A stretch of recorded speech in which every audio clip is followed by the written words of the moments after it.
വിദ്യാർത്ഥികൾ ജീവിതത്തിലും എ+കൾ നേടണമെന്ന് സാഹിത്യകാരനും അധ്യാപകനുമായ രാധാകൃഷ്ണൻ കാക്കശ്ശേരി പറഞ്ഞു. സിസിടിവിയുടെ സമാദരം ഏറ്റുവാങ്ങി സംസാരിക്കുകയായിരുന്നു അദ്ദേഹം.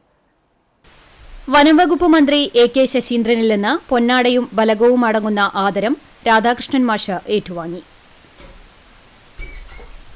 സമൂഹത്തെ ഉണർത്തുക, ഉയർത്തുക, സാംസ്കാരിക സാമുദായിക പ്രശ്നങ്ങളിൽ ഇടപെടുക, ഇക്കാര്യങ്ങളെല്ലാം സിസിടിവി വേണ്ടതുപോലെ ശ്രദ്ധിക്കുകയും പ്രവർത്തിക്കുകയും ചെയ്യുന്നുണ്ട്.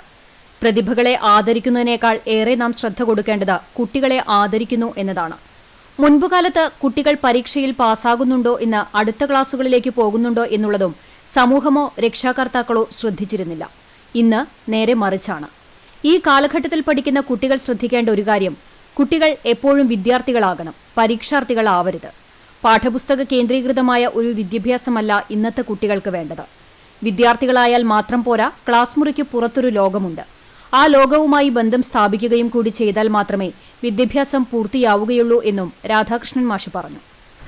ഭാവിയിലെ പ്രമുഖരായിട്ടുള്ളവരാണ് നിങ്ങളിൽ ഓരോരുത്തരും. ഉള്ളിലെ കഴിവിനെ പരമാവധി ഉപയോഗിച്ച് മുന്നേറണം. ഇന്നത്തെ മുഴുവൻ എ+ഉം ജീവിതത്തിന്റെ എല്ലാ മേഖലകളിലും ഉണ്ടെന്ന് ഉറപ്പുവരുത്തണം. അതിനുള്ള വെല്ലുവിളിയാണ് സിസിടിവി നിങ്ങൾക്ക് നേരെ ഉയർത്തുന്നതെന്നും അദ്ദേഹം കൂട്ടിച്ചേർത്തു. ഇന്നത്തെ കുട്ടികൾ പരീക്ഷാർത്ഥികളായി മാറുന്നുണ്ടോ എന്നൊരു ശങ്ക എനിക്കുണ്ട്. പരീക്ഷാർത്ഥികൾ എന്ന് പറഞ്ഞാൽ 100% റിസൾട്ട് കിട്ടാനായിട്ട്, എ+ കിട്ടാനായിട്ട് വെറും പാഠപുസ്തകത്തിൽ മാത്രം കേന്ദ്രീകൃതമായ രീതിയിലുള്ള ഒരു വിദ്യാഭ്യാസമാണോ നടക്കുന്നത് എന്ന് കൃത്യമായിട്ട് എനിക്കറിയില്ല. ഞാൻ ആ ഫീൽഡിൽ നിന്ന് കുറെ കാലമായി പോയിട്ട്. എന്തായാലും പരീക്ഷാർത്ഥി ആവുന്ന ഒരു വിദ്യാർത്ഥി നഷ്ടപ്പെടുന്ന കുറേ കാര്യങ്ങളുണ്ട്. കാരണം അയാൾക്ക് ജീവിതത്തിലേക്ക് ആവശ്യമായ പലതും നേടിയെടുക്കേണ്ട സമയം അയാൾ നഷ്ടപ്പെടുത്തുകയാണ്. അതുകൊണ്ട് നിങ്ങൾ വിദ്യാർത്ഥികളാവണം.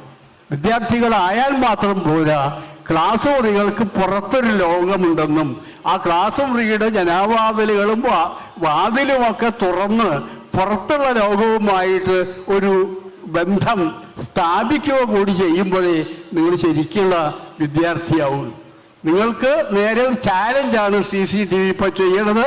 ഇപ്പം നിങ്ങൾ നേടിയ എ+നല്ല ഈ സമ്മാനം നൽകുന്നത്, ഇനി നേടാനിരിക്കുന്ന എ+കൾക്കാണ് എന്നൊരു ബോധ്യത്തോടു കൂടി നിങ്ങൾ നിങ്ങളുടെ വിദ്യാലയ പ്രവർത്തനങ്ങളിൽ ഇടപെടണം എന്ന് ഞാൻ ഈ അവസരത്തിൽ ഓർമ്മിപ്പിക്കുന്നു.